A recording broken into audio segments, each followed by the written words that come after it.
নমস্কাৰ উপদেশ মাৰা চেনেললৈ আপোনাক স্বাগতম। আজি বিষয়টো হৈছে অভিশপ্ত আত্মা কোন। আজি বিষয়টো হৈছে অভিশপ্ত আত্মা কোন। অভিশপ্ত আত্মাই কলি যুগত মুক্তি পাবনে নেপাব। ভিডিঅ'টো আপুনি আৰম্ভণিৰ পৰা শেষলৈকে চাবলৈ চেষ্টা কৰিব আৰু যদি সাবস্ক্ৰাইব কৰা নাই চেনেলটো সাবস্ক্ৰাইব কৰি ল'ব। অভিশপ্ত আত্মা হৈছে সেইসকল যিসকলে সনাতন ধৰ্মৰ আদি গুৰুক আজিও চিনি পোৱা নাই। অভিশপ্ত আত্মা সেইসকল যিসকলে সনাতন ধৰ্মৰ আদি গুৰুক আজিও চিনি পোৱা নাই। অভিশপ্ত আত্মা সেইটোহে যিজনে আজিও সনাতন মূল ধৰ্মৰ পৰিচয় পোৱা নাই। সেইজনে হৈছে অভিশপ্ত আত্মা। এতিয়া হওক আমি জানিবলৈ চেষ্টা কৰোঁ সনাতন ধৰ্মৰ আদিগুৰু কোন আৰু সনাতন ধৰ্মৰ পৰিচয় কি। সনাতন ধৰ্মৰ আদিগুৰু হৈছে শংকৰ। মই কিন্তু শ্ৰীমন্ত শংকৰদেৱৰ কথা কোৱা নাই, ভুল নুবুজিব। মই সেই শংকৰৰ কথা কৈছোঁ যিজন নিৰাকাৰ নিৰাময় সৰ্বগুণ নিয়ন্তা শিৱৰ সাকাৰ স্বৰূপ পাৰ্বতী পতি শংকৰ। এতিয়া আপুনি নিশ্চয় বুজি পাইছে যে মই কোন শংকৰৰ কথা কৈছোঁ। যিজন নিৰাকাৰ নিৰাময় সৰ্বগুণ নিয়ন্তা পৰম শিৱৰ সাকাৰ স্বৰূপ যিজন পাৰ্বতী পতি শংকৰ, সেই শংকৰ জনাৰ কথা কৈছোঁ মই। এই শংকৰে হৈছে সনাতন ধৰ্মৰ আদিগুৰু। সমগ্ৰ বিশ্ব ব্ৰহ্মাণ্ডত যিমানবোৰ ব্ৰহ্মজ্ঞান প্ৰকাশ পাইছে সকলো পাৰ্বতী পতি শংকৰৰ পৰাই মুখৰিত। সমগ্ৰ বিশ্ব ব্ৰহ্মাণ্ডত যিমানবোৰ ব্ৰহ্মজ্ঞান প্ৰকাশ পাইছে সকলো পাৰ্বতী পতি শংকৰৰ পৰাই মুখৰিত। সেইবাবেই সেই শংকৰক জগতগুৰু বুলি কোৱা হয়। সেই শংকৰক কি বুলি কোৱা হয়? জগতগুৰু বুলি কোৱা হয় আৰু তেওঁকেই আদিগুৰু বোলা হয়। কিন্তু কলিযুগৰ একাংশ অজ্ঞই নকলি গুৰুক জগতগুৰু সজাবলৈ দৌৰি আছে। কি কৰিছে? কলিযুগৰ একাংশ অজ্ঞই নকলি যিজন গুৰু সেই গুৰুজনাকেই কি কৰিবলৈ গৈ আছে? জগতগুৰু সজাবলৈ গৈ আছে তেওঁলোকে। ইয়াতকৈ আৰু দুখৰ বিষয় মনুষ্যৰ বাবে কি হ'ব পাৰে? ইয়াতকৈ আৰু দুখৰ বিষয় নাই। কাৰণ মনুষ্য হৈও নিজৰ যিজন আদিগুৰু সেই আদিগুৰুকে আজিলৈকে চিনি নাপালে। ৰামৰ গুৰু বশিষ্ঠ মুনি, অগস্ত্য মুনি আৰু নানা সিদ্ধ মুনি যেনে কপিল মুনি, মৈত্ৰেয় মুনি, পৰশুৰাম, লগতে শ্ৰীকৃষ্ণই শান্তিপাণি আৰু উপমন্যুৰ চৰণত শৰণ লৈছিল। সেই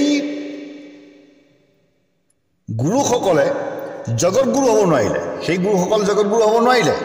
কিন্তু একাংশ অলগত কি কৰিছে? সেই নকলি গুৰুক জগতগুৰু বুলি খ্যাত কৰিবলৈ একদম তৎপৰ হৈ আছে। আপোনালোকে চিন্তা কৰক এতিয়া সেইজন অভিশপ্ত আত্মা হয়নে নহয়? বশিষ্ঠ মুনিৰ দৰে, অগস্ত্য মুনিৰ দৰে, কপিল মুনিৰ দৰে গুৰু জগতগুৰু হ'ব নোৱাৰিলে। কিন্তু যিজন গুৰুৱে আজিলৈকে নিজৰ হাতে এখন মহাকাব্য লিখা নাই, যিজন গুৰুৱে নিজ হাতে এখন মহাগ্ৰন্থ ৰচনা কৰা নাই, 3-4টা ভাগৱতৰ পদ অনুবাদ কৰিলে আৰু তেনে কিছুমান গুৰুকে কি কৰি লৈছে একাংশই জগতগুৰু বুলি আপোনাৰ পৰিচয় দিছে। সেই অলগদ্ধসকলৰ বাবে কি হ'ল? প্ৰকৃত জগতগুৰু শংকৰ শিৱ কি হৈ গ'ল? সামান্য দেৱতা হৈ পৰিলে, সামান্য মনুষ্য হৈ পৰিলে। কিছু কিছু আপোনাৰ অলগদ্ধৰ দৃশ্যত কি সেই মহান জগতগুৰু শংকৰ শিৱ ভাঙৰুৱা হৈ পৰিছে। ইমান তেওঁলোকে কি কৰিছে? তুচ্ছ তাচ্ছিল্য কৰিবলৈ আৰম্ভ কৰিছে। ইমান অধৰ্মলৈ তেওঁলোকে গতি কৰিছে। সেই জগতগুৰু শংকৰক এতিয়া তেওঁলোকে চিনি নাপায়, কিন্তু নকলি গুৰুক চিনি পায়। আৰু সেই নকলি গুৰুকে জগতগুৰু বুলি কি কৰিছে? এতিয়া নচুৱাই আছে।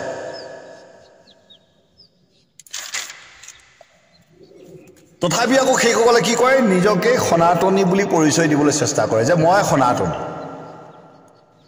আৰু এইসকলে হৈছে অভিশপ্ত আত্মা। এইসকলে কি হৈছে, এইসকলে হৈছে অভিশপ্ত আত্মা। সনাতন ধৰ্ম হৈছে শিৱ সনাতন। সনাতন কি হৈছে, সনাতন ধৰ্ম হৈছে শিৱ সনাতন, অৰ্থাৎ পোনপ্ৰথম এই পৃথিৱীত শৈৱ সম্প্ৰদায়হে আছিল। পোনপ্ৰথম এই পৃথিৱীত কি আছিল, শৈৱ সম্প্ৰদায়হে আছিল, আৰু এই দেৱ মহাদেৱক সকলোৱে ভজনা কৰিছিল। অৱশেষত কি হৈছে, একাংশই ৬,০০০ বছৰ পিছত বৈষ্ণৱ ধৰ্ম উৎপত্তি কৰি মনুষ্যৰ মাজত নানা জাতিভেদ সৃষ্টি কৰি বিশৃংখলতাৰ সৃষ্টি কৰিলে। ইয়াৰ ইতিহাস প্ৰমাণ আছে, ইতিহাস ইয়াৰ পূৰ্ণ সাক্ষী। পিছলৈ কি হ'ল, পিছলৈ শৈৱ বৈষ্ণৱ এক হৈ মিলা প্ৰীতিয়ে কি কৈছে, সনাতন ধৰ্ম বুলি পেলাই পৰিচয় দি শিৱ বিষ্ণুক একেলগে ভক্তি কৰিবলৈ আৰম্ভ কৰিছে। একো কথা নাছিল, কাৰণ শিৱ আৰু বিষ্ণুক এক বুলি যেতিয়া ভজনা কৰিবলৈ আৰম্ভ কৰিলে, শিৱাই বিষ্ণু, ৰূপাই বিষ্ণু, শিৱস্য হৃদয় বিষ্ণু, বিষ্ণু হৃদয় শিৱ, এনে বুলি যেতিয়া বৈষ্ণৱ আৰু শৈৱ দুয়ো মিলি যেতিয়া সুন্দৰ হিচাপে নীতি নিয়মেৰে ঈশ্বৰ উপাসনা কৰিবলৈ আৰম্ভ কৰিলে, একো কথা নাছিল, ভাল আছিল, সকলোৱে মিলি কৰি সকলোৱে ভক্তি কৰি আছিল।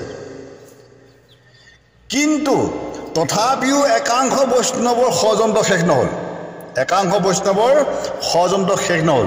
তেওঁলোকে কি কৰিলে, শৈৱ সম্প্ৰদায়ৰ আসনৰ লোভত, শৈৱ সম্প্ৰদায়ৰ আসনৰ লোভত শিৱৰ বিৰোধাচৰণ কৰি নানা গ্ৰন্থ ৰচনা কৰিলে।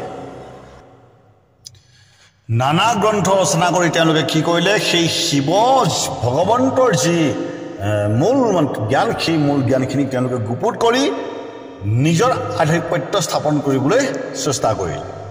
এনেদৰে কি কৰিল, একাংশ বৈষ্ণৱ কি হৈ গ'ল, ধৰ্মৰ বিপৰীতমুখী হৈ গ'ল। সেইবাবে আপোনাৰ চেতাচৰ উপনিষদত কৈছে, ধৰ্ম এব হতু হন্তি ধৰ্ম ৰক্ষতি ৰক্ষিতঃ তস্মাৎ ধৰ্ম হন্তব্য মানু ধৰ্ম হতুবধিত। অৰ্থাৎ যিয়ে ধৰ্মক বিনাশ কৰে তেওঁক ধৰ্মই কি কৰে, বিনাশ কৰে। গতিকে মনুষ্যই ধৰ্মক ৰক্ষা কৰিবলৈ চেষ্টা কৰিব লাগে, কিন্তু কলিযুগৰ মনুষ্যই আদিগুৰু শংকৰ শিৱক নিচিনি অধৰ্মলৈ গতি কৰিছে। আজি কলিযুগৰ বহু মনুষ্যই সেই আদিগুৰু শিৱ শংকৰক চিনি নাপায়। যদি আপুনি গুৰুকেই চিনি নাপায়, তেতিয়াহ'লে আপোনাৰ ধৰ্ম কেনেকৈ শুদ্ধ হ'ব? সৰ্বপ্ৰথম আপুনি সেই আদিগুৰু, সেই জগতগুৰু শিৱ শংকৰকে যদি আপুনি অমান্য কৰিছে, তেতিয়াহ'লে আপোনাৰ ধৰ্ম সেইখিনিতে কি হৈ গ'ল, বিনাশ হৈ গ'ল। তেতিয়াহ'লে আপুনি মুক্তি পাব কেনেকৈ? গতিকে আপোনাৰ মুক্তি অসম্ভৱ। তো একাংশ ব্যাখ্যাকাৰে কয় যে সৰ্পমালাধাৰী, ত্ৰিশূলধাৰী শিৱজন শিৱ নহয়, সৰ্পমালাধাৰী ত্ৰিশূলধাৰী শিৱজন শিৱ নহয়। কিন্তু তেওঁ এইটো আজিও নাজানিলে যে সেই সৰ্পমালাধাৰী শিৱকেই কি কৰে, নাৰায়ণে যুগে যুগে বিষ্ণু ৰূপে সত্য যুগত, ৰাম ৰূপে ত্ৰেতা যুগত, কৃষ্ণ ৰূপে দ্বাপৰত পূজা কৰি আহিছে। এই জ্ঞানখিনি কিন্তু তেওঁলোকে আজিও প্ৰচাৰ নকৰিলে। যদিও বা জানিছে, তথাপিও মায়াত মুগ্ধ হৈ তেওঁলোকে কি কৰিছে, সেইটোকে অশুদ্ধ বুলি ভাবি, অশুদ্ধটোকে শুদ্ধ বুলি আঁকোৱালি লৈ তেওঁলোকে কি কৰিছে, প্ৰচাৰ কৰিবলৈ আৰম্ভ কৰিছে। মহাভাৰতত স্পষ্টভাৱে শ্ৰীকৃষ্ণই অৰ্জুনক প্ৰকাশ কৰিছে। এই কথাখিনি তেওঁলোকে আজিও আমাৰ ভকতৰ মাজত প্ৰকাশ কৰিবলৈ চেষ্টা নকৰিলে। মই আপোনালোকক পদটো শুনাই দিছোঁ সুন্দৰকৈ। ৰুদ্ৰ নাৰায়ণ শৈব্য সত্ৰমেকম দিধাকীতম লোকে সৰতি কৌন্তেয় ব্যক্তিষ্ঠম সৰ্ব কৰ্মসু नहि मे किंचित देवो बर पांडव नंदन इति संचिंतम मनसा पुराणम रुद्रमीश्वरम पुत्रार्थमराधितवानः मत्मानव मत्माना। এই শ্লোকটোৱে আমাক এইটো বুজাইছে যে ৰুদ্ৰ আৰু নাৰায়ণ একেই ৰুদ্ৰ আৰু নাৰায়ণ বেলেগ নহয় কিন্তু আমাৰ ব্যাখ্যাকাৰে সমাজৰ মাজত কি বুলি প্ৰকাশ কৰে যে সৰ্পমালাধাৰী ত্ৰিশূলধাৰী সেই শিৱজন শিৱ নহয় বুলি আমাৰ সমাজত ব্যাখ্যাকাৰবিলাকে প্ৰকাশ কৰে তেতিয়াহ'লে চাওক তেওঁলোকে কিমান নিষ্জ্ঞান আমাৰ সমাজত প্ৰকাশ কৰি আছে মনুষ্যক কিমান বিভ্ৰান্তিত পেলাই আছে আৰু মনুষ্যৰ মন চিত্ত কিমান অশুদ্ধ কৰি আছে এই কথাখিনি আপোনালোকে নিজেই চিন্তা কৰক মই বুজি পাওঁ আপোনালোকে পুৰাণ গ্ৰন্থসমূহ পঢ়িবলৈ উপনিষদসমূহ পঢ়িবলৈ অসমৰ্থ কিন্তু তথাপিও সেই ভকতবৃন্দ কোনোবা এজন যিজন যোগ্য যিজনে বুজি পায় তেওঁক গৈ পেলাই এবাৰ সুধি ল'ব যিসকল ব্যাখ্যাকাৰে আপোনালোকক এনেদৰে প্ৰচাৰ কৰি আছে সেইসকল ব্যাখ্যাকাৰ নহয় সেইসকলক আমি পাখণ্ড বুলি প্ৰকাশ কৰি আছোঁ আৰু পাখণ্ড বুলি আমি এইটোৰ বাবে প্ৰকাশ কৰিবলগীয়া হৈছে কাৰণ যি ধৰ্মগ্ৰন্থত যিবিলাক আমাৰ মূল শ্লোক আছে বা ধৰ্মগ্ৰন্থই যিবোৰ মহান তত্ত্ব আমাক প্ৰকাশ কৰিছে সেই তত্ত্বখিনি কিন্তু আপোনালোকক তেওঁলোকে দিয়া নাই কাৰণ তেওঁলোকে নাজানে আপোনালোকক দিব কেনেকৈ এখন গ্ৰন্থৰ ওপৰত ভিত্তি কৰি তেওঁলোকে মনুষ্যক বিভ্ৰান্তি সৃষ্টি কৰি আছে গতিকে আপোনালোকেও সেইজনকে শ্ৰেষ্ঠ বুলি মানি ধূপে ধূনা লগাই ভৰি হাতে ধুৱাই কৰি আপোনালোকে কি কৰিছে তেওঁকে বেছি ওপৰলৈ আগবঢ়াই দিছে যাতে তেওঁ আৰু নিজ মন্তব্য প্ৰকাশ কৰি মানুহৰ মাজত আকৌ যাতে বিভ্ৰান্তি সৃষ্টি কৰিব পাৰে গতিকে আপোনালোকে সেই সুবিধাখিনি নিজেই দিছে অৰ্থাৎ মূৰ্খকে আপুনি গুৰু মানি সেই জ্ঞানখিনি লৈ আছে যাৰ বাবে আজি আপুনিও অভিশপ্ত আত্মা হৈ পৰিছে শ্ৰীকৃষ্ণ অৰ্জুনক কৈছে যে হে অৰ্জুন মই ৰুদ্ৰৰূপী আত্মাকেই পূজা কৰোঁ মই ৰুদ্ৰৰূপী শিৱক সদায় ভজনা কৰোঁ ৰুদ্ৰক ভজিলে সকলো কাৰ্যকৰ্ম সিদ্ধ হয় ৰুদ্ৰক নভজিলে কোনো কাৰ্যকৰ্ম সিদ্ধ নহয় গতিকে ময়ো সদায় সেই শিৱশংকৰ মহাদেৱকে কি কৰি আহিছোঁ ভজনা কৰি আহিছোঁ হে অৰ্জুন তুমিও সেই শিৱকেই ভজা শ্ৰীকৃষ্ণই অৰ্জুনক কৈ আছে মহাভাৰতত কৈ আছে আৰু সুন্দৰকৈ কৈছে নহিমে কিঞ্চিত দেৱ বৰ পাণ্ডৱ নন্দন ইতি সমচিন্তম মনসা প্ৰাণম ৰুদ্ৰমীশ্বৰম মোক কোনো বৰ দিব নোৱাৰে কেৱল মোক মহাদেৱহে বৰ দিব পাৰে গতিকে সেই পুৰাণ পুৰুষ মহাদেৱ শিৱক ৰুদ্ৰক মই কি কৰোঁ ভজনা কৰোঁ এই বুলি শ্ৰীকৃষ্ণই অৰ্জুনক প্ৰকাশ কৰি আছে তেন্তে আজি ব্যাখ্যাকাৰসকলে আপোনালোকক কি বুজাই আছে যিসকল ব্যাখ্যাকাৰে শিৱক সামান্য দেৱতা শিৱ মন্দিৰত যাব নালাগে শিৱক ভজিব নালাগে এনেদৰে যিসকলে ব্যাখ্যা কৰি আপোনালোকক বুজাই আছে কেতিয়াবা তেওঁলোকক আপোনালোকে প্ৰশ্ন কৰিছেনে নাই কৰা আৰু আমি যদি আপোনালোকক শুদ্ধটো যদি দেখুৱাই দিওঁ তেতিয়াহ'লে আপোনালোকৰ সন্মুখত আমি কি হৈ পৰোঁ অপৰাধী হৈ পৰোঁ ব্ৰহ্মা কীৰ্তি যুগে দেৱ ত্ৰেতায়াম ভগৱান ৰবি দ্বাপৰে দেৱতম বিষ্ণু কল্লৌ দেৱ মহেশ্বৰ ইয়াৰ পৰা স্পষ্ট হয় কলিযুগৰ একাংশ মনুষ্য অভিশপ্ত আত্মা হয় সত্য সন্মুখত থাকিলেও চিনিব নোৱাৰে নকলি গুৰুৰ শৰণ লৈ পথভ্ৰষ্ট হৈ আছে আজি আমাৰ একাংশ মনুষ্য কুৰ্ম পুৰাণে মহাভাৰতে যিখিনি জ্ঞান আমাক প্ৰদান কৰি আছে সেই জ্ঞানখিনিকো আমি ল'বলৈ চেষ্টা কৰা নাই শিৱ মহাপুৰাণ ইস্কন মহাপুৰাণ এই পুৰাণসমূহে যি জ্ঞান প্ৰদান কৰি আছে সেইখিনিক আমি ল'বলৈ চেষ্টা কৰা নাই আৰু কিয় নলওঁ জানে নে নেজানে কাৰণ আমাক ভাগৱতত কি বুলি লিখি থৈছে যে বেদব্যাসে যিবোৰ পুৰাণ লিখিছিল সেই পুৰাণৰ বাবে বহু কিছুমান জীৱৰ হত্যা হ'ল গতিকে পুনৰ নাৰদ মুনিৰ উপদেশত বেদব্যাসে ভাগৱত ৰচনা কৰিলে এনে বুলি যেতিয়া আপোনালোকক প্ৰকাশ কৰিলে তেতিয়া আপোনালোকে কি ভাবি ল'লে যে সঁচাকৈ সেই পুৰাণখিনি ভুল ভাগৱতখনে শ্ৰেষ্ঠ গতিকে আমি ভাগৱতৰ মতে যাওঁ আমি পুৰাণ নাচাওঁ কিন্তু হে বান্ধৱসকল প্ৰকৃততে এইটো সত্য শুদ্ধ নহয় যদি সেই বাক্যষাৰ যদি প্ৰকাশ নকৰে তেতিয়াহ'লে আপুনি ভাগৱত পঢ়িব জানো যদি বেদব্যাসে লিখা পুৰাণসমূহ ভুল বুলি প্ৰকাশ নকৰে বা যদি বেদ ব্যাসে লিখা বেদৰ বা পুৰাণৰ পৰা যদি জীৱ হত্যা হৈছে বুলি প্ৰকাশ নকৰে তেতিয়াহ'লে আপুনি ভাগৱত পঢ়িবনে আপুনি কৃষ্ণক ভজিবনে নভজিব কাৰণ সেই 18খন পুৰাণত শিৱকে পৰমাত্মা শ্ৰেষ্ঠ বুলি প্ৰকাশ আছে গতিকে সেই মহান তত্ত্বক যাতে আপুনি নেপায় সেই মহান তত্ত্বৰ পৰা যাতে আপুনি ওলাই আহি কৃষ্ণৰ যাতে চৰণত শৰণ লয় তাৰ বাবেহে তেনে এটা ষড়যন্ত্ৰ ৰচনা কৰি আমাৰ মাজত প্ৰকাশ কৰি দিছে গতিকে আপোনাক আজি স্পষ্ট হিচাপে বুজাই দিছোঁ শিৱ মহাপুৰাণ লিংগ মহাপুৰাণ ইস্কন মহাপুৰাণ পদ্ম পুৰাণ কুৰ্ম পুৰাণ এই পুৰাণসমূহত ক'ত জীৱ হত্যা কৰিব লাগে বুলি লিখা আছে বা বেদ ব্যাসে ক'ত জীৱ হত্যা কৰিবলৈ উপদেশ দি গৈছে সেই কথাখিনি আজি ব্যাখ্যাকাৰসকলে আপোনালোকক যদি দেখুৱাই দিব পাৰে তেতিয়াহ'লে মই মানি ল'ম কিন্তু সেই পুৰাণসমূহত জীৱ বলি দিয়া পশু বলি দিয়া এনে কোনো কথা প্ৰকাশ নাই তেতিয়াহ'লে বেদ ব্যাসে ৰচনা কৰা সেই পুৰাণৰ পৰা কেনেকৈ জীৱ হত্যা হ'ল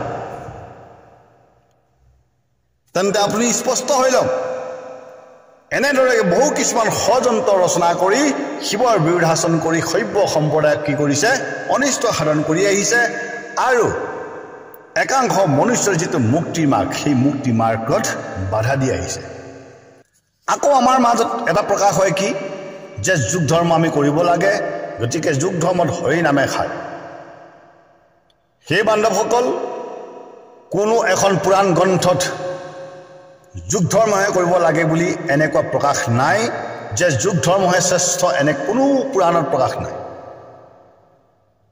কলিযুগৰ মনুষ্য কেনেকুৱা হ'ব কলিযুগৰ মনুষ্যই যে ধৰ্ম ত্যাগ কৰিব কলিযুগৰ মনুষ্যই যে ধৰ্মৰ বিপৰীত ধৰ্ম মানে আপোনাৰ প্ৰচাৰ কৰি নিজেও যে ভ্ৰষ্ট হ'ব এইবোৰহে লিখা আছে কিন্তু কলিযুগত যে হৰিনামে খাৰ যে শিৱক যে ভজিব নালাগে বা শিৱৰ যে নাম কলিযুগত নাই এনেকুৱা কোনো কথা নাই স্পষ্ট হিচাপে কুৰ্ম পুৰাণত প্ৰকাশ কৰিছে ব্ৰহ্মা কীৰ্তি যোগে দেৱা ত্ৰতায়াম ভগৱান ৰবি দ্বাপৰে দেৱতম বিষ্ণু কলৌ দেৱ মহেশ্বৰ কুৰ্ম পুৰাণে কলিযুগত শিৱকহে ভজিব দিছে আৰু কৈছে যে কলিযুগত শিৱহে শ্ৰেষ্ঠ আৰু মহাভাৰতেও এই কথাখিনি প্ৰকাশ কৰিছে আৰু কৃষ্ণয়ো এইখিনি কথা অৰ্জুনক প্ৰকাশ কৰিছে যে শিৱ প্ৰত্যেকটো যুগতেই পূজ্য তেন্তে তেওঁলোকে ক'ৰ পৰা পালে যে কলিযুগত হৰি নামে খাৰ শিৱক ভজিব নালাগে ক'ৰ পৰা পালে কোনখন শাস্ত্ৰ পুৰাণে তেওঁলোকক প্ৰকাশ কৰিলে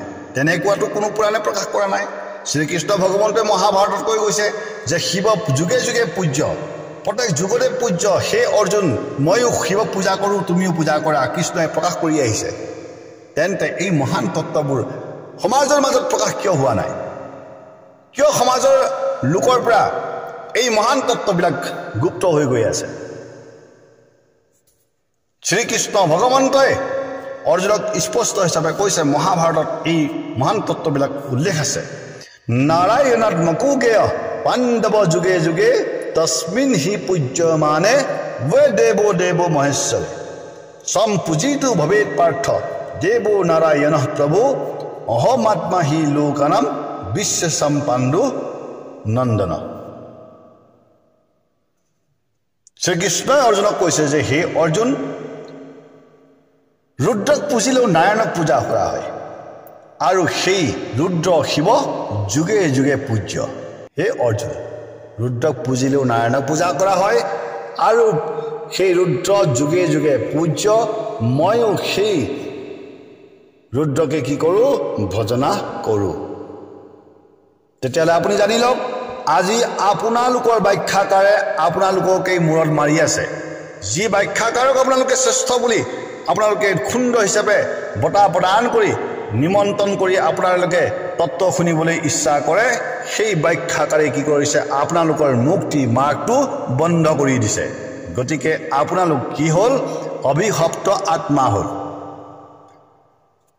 ব্ৰহ্মা বিষ্ণু তথা সূৰ্য সৰ্ব এব কলাবপি পূজ্যন্তে ভগৱান ৰুদ্ৰ চতুষ্পপি পিনাক অধিক কুৰ্ম পুৰাণে পুনৰ কৈছে যে ব্ৰহ্মা বিষ্ণু সূৰ্য এইসকল পূজ্য হ'লেও হে অৰ্জুন সদায় এটা কথা মনত ৰাখিবা ৰুদ্ৰ প্ৰত্যেকটো যুগতেই পূজ্য গতিকে আপোনালোকে স্পষ্ট জানি লওক আপোনালোকে কোনটো মাৰ্গত বৰ্তমান গতি কৰি আছে গতিকে হে বান্ধৱসকল একাংশক মায়াগুৰুৱে অনাহাহক প্ৰদান ধান দিয়াৰ দৰে কি কৰি আছে ঠগি আছে তাতে আকৌ কি কৈছে তাতে মুগ্ধ হৈ মনুষ্যই মূৰ্খৰ দৰে কি কৰিছে বাহ বাহ মানে কৰি চিঞৰি আছে আৰু এয়াই হৈছে অভিশপ্ত আত্মাৰ দুৰ্ভাগ্য গতিকে যিসকল অভিশপ্ত আত্মা সেই সকলটো কোনোদিন মুক্তি নাপায় যদিহে প্ৰভু শিৱশংকৰ মহাদেৱৰ কাৰোবাৰ যদি কৃপা আছে তেতিয়াহ'লে সেই অভিশাপৰ পৰা মুক্ত হৈ সেই জগতগুৰু আদিগুৰু শিৱৰ চৰণ প্ৰাপ্ত কৰিব পাৰিব আৰু তেতিয়াহে তেওঁ মুক্তি লাভ কৰিব পাৰিব গতিকে মই পুনৰবাৰ কৈছোঁ সভ্যসকলে কোনোদিন শ্ৰীহৰি ভগৱন্তক বিভেদ নকৰে বা কৃষ্ণক বিভেদ নকৰে শিৱায় বিষ্ণু ৰূপায় বিষ্ণু শিৱস্য হৃদয় বিষ্ণু বিষ্ণুস্য হৃদয়ম শিৱ এই মহান তত্ত্বক লৈ সভ্যসকল পূৰ্বপৰাই ভক্তি কৰি আহিছে কিন্তু নেওতাখন কেতিয়াও ওলোটা নকৰে যদি নেওতাখনত 1 2 3 4 লিখা আছে তেতিয়াহ'লে মই 1 2 3 4হে পঢ়িম কিন্তু 4 3 2 1 বুলি পঢ়াৰ সভ্যসকলৰ অভ্যাস নাই